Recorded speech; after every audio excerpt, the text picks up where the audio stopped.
এই পাথরটা রমার পাথর এটি হইতে মেলা টাকা। ভালো পাথর এখন আগে যে ভালো পাথর খুঁজছিল না। এই পাথর আনছিলাম আপনার এই কত ফিফটি জানি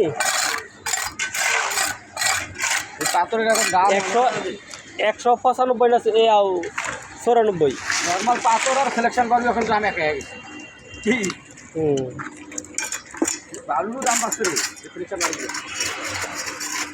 সিলেকশন ভালো কত না আনতাম 9,000 10,000 আর এখন অনার লাগে 12,000 সিলেকশন সরি 12,000 বলে 22,000 24,000 সিলেকশন লাল বলো লাল ভালোই তো সিলেকশন